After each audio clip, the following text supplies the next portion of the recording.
Plains is a small rural town in southwest Georgia. Situated in the northern part of the state's peanut belt, this farming community's main crops are corn, cotton, peanuts, and soybeans. It's also the birthplace of our 39th president, Jimmy Carter. James Earl Carter Jr. was born October 1st, 1924 at the Y Sanitarium, making him the first American president to be born in a hospital.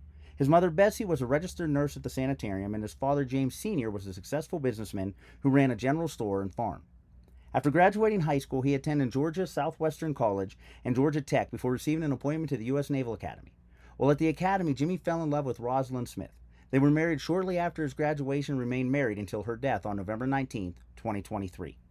His naval career spanned from 1946 to 1953, where he trained for submarine duty and other assignments, including one with the fledgling nuclear submarine program. After his father passed away in July 1953, he obtained a release from active duty to resume his family's peanut farm. The Plains School, built in 1921, was where both Jimmy and his wife Rosalynn graduated. A Miss Julia Coleman taught in a classroom like this one during the years Jimmy Carter attended Plains School. The classroom is set to the year 1937, when Miss Julia was Carter's 7th grade English teacher. Closed as a school in 1979 and reopened in 1996 as the Museum and Visitor Center for Jimmy Carter National Historic Site, there are displays throughout the school to teach visitors and students about the early life of President Jimmy Carter. The display panels throughout the museum are a wealth of information regarding the Carter's lives in Plains, including political and business careers, education, family, religion, and post-presidency. Jimmy Carter has always been a stalwart for peace. In 1979, with the Camp David Accords, a peace agreement was signed between Egypt and Israel. And throughout the years, even after leaving office, he has continued to work towards peaceful resolutions to conflicts. In 2002, he was awarded the Nobel Peace Prize for his decades of untiring effort to find peaceful resolutions to international conflicts, to advance democracy and human rights, and promote economic and social development. In the press release from the Nobel Committee, it also states, during his presidency, Carter's mediation was a vital contribution to the Camp David Accords between Israel and Egypt, in itself a great enough achievement to qualify for the Nobel Peace Prize. At a time when the Cold War between East and West was still predominant, he placed renewed emphasis on the place of human rights in international politics. Jimmy Carter was never one to rest on his laurels, or even rest for that matter. In 1984, when he was speaking at a church in New York City, he passed a Habitat for Humanity build site and stopped in to say hello. The site was short on volunteers, and the Carters stepped up to help. For 38 years, the Carters have personally worked alongside 103,000 volunteers in 14 different countries to repair, renovate, and build over 4,331 homes. For Jimmy Carter's 75th birthday, Habitat for Humanity commissioned this quilt as a thank you. Jimmy and Rosalynn Carter have helped so many around the world with Habitat for Humanity. Over 100 countries, as a matter of fact. The museum has a dedicated section to his humanitarian work post-presidency, including gifts from foreign dignitaries. There's a replica of Carter's Oval Office desk and a slight recreation of the office itself. Feel free to sit and have your picture taken. Do you think you could sit at this desk and make the decisions necessary? Carter's presidential campaign was truly a grassroots effort. He depended on his friends and neighbors to get the word out. Calling themselves the Peanut Brigade, they even used their own money to travel and promote his message, all while he worked from this simple desk and chair at his campaign headquarters. His mother even campaigned from this rocking chair. Jimmy Carter won 3 Grammy Awards in the Best Spoken Word category for recording 3 of the 32 books he authored.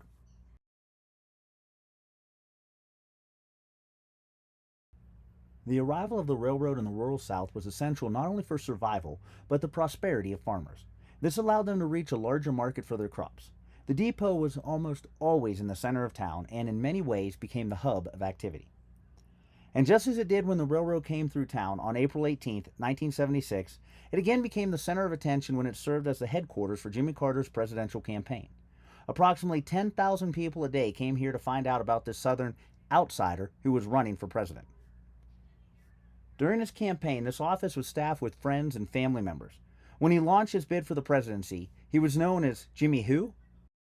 But soon the nation and the world would know his name.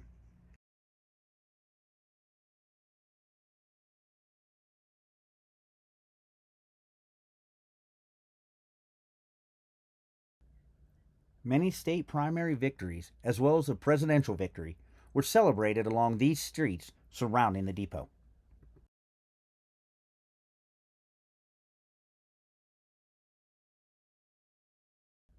The youngest sibling of Jimmy, Billy was a farmer and businessman. In 1972, Billy bought this service station and operated it until he sold it in 1981. At its peak, he sold 2,000 cases of beer a month and 40,000 gallons of gas. During his brother's run for the presidency, his station became famous across the nation as it became the headquarters for journalists covering Jimmy's campaign. But during Jimmy Carter's term, the station became known more for its indoor bar stocked with cooler beer and its backyard barbecues of grilled ribs and catfish than for pumping gas. Billy was a fixture, often seen with a beer in his hand making blunt statements about his brother, government oil policies, and anything else that came to mind. The station now stands as a small museum dedicated to the brother of a president and a life lived in that spotlight. A few miles outside of town is Jimmy Carter's boyhood home. One of his earliest memories revolves around the day they moved into their new home. He recounts the story in his book, An Hour Before Daylight. The front door was locked when we got there, and Daddy realized that he had forgotten the key. He tried to raise one of the windows that opened onto the front porch, but a wooden bar on the inside let it come up only about 6 inches. So he slid me through the crack, and I came around to unlock the door from the inside. The approval of my father for my first useful act has always been one of my most vivid memories. The house is a typical middle-class ranch-style home popular in Georgia at the time. It has a large center hallway that acted as a breezeway to help cool the house during the hot and humid Georgian summers. The home was built without electricity or running water, although both would come later in 1938.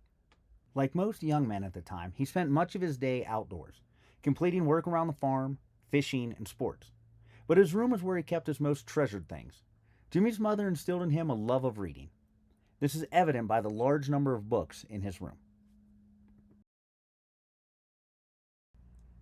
Eventually, the home got both electricity and running water, but it was far from luxurious. The shower is nothing more than a bucket hanging from the ceiling with holes in the bottom. The water wasn't heated either, coming directly from the tank on the windmill.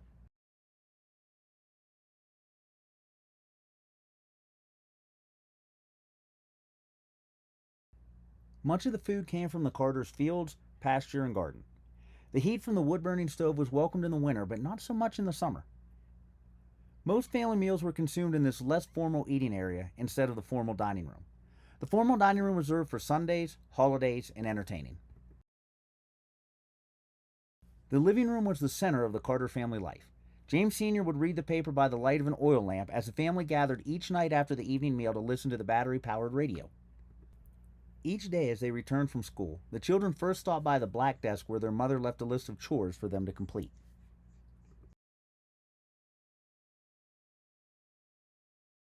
Jimmy Carter had a lifelong love of tennis, and it all started right here at home.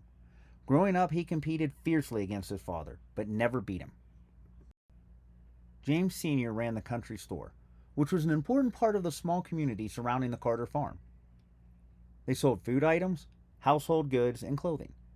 The 3 miles to town was too far for most to travel during the week, so their neighbors would buy these essentials from here. There was also a gas pump outside for passing motorists on what is now known as the Old Plains Highway. The store wasn't open all the time, but the Carters would open it when someone wanted to make a purchase. James Sr. would toss the keys across the table to young Jimmy, and he would open the store to make a sale. This farm bell was rang every day by Jack Clark to make sure everyone was at work on time. Jack and Rachel Clark were day laborers who lived in a cabin on the Carter farm. They were provided a place to live and earned a salary for their work. Their tenant house was a clapboard structure. The clapboard siding was the only barrier to the outside heat, cold, wind, and rain, so occupants would cover the inside with old newspapers pasted on with a mixture of flour and water. The impact of Jimmy Carter's environment during childhood cannot be overestimated. The location, his family life, relationships with his neighbors, and this place and time each factored into his development. His upbringing guided him as an adult during his naval career, presidency, and post-presidency humanitarian work.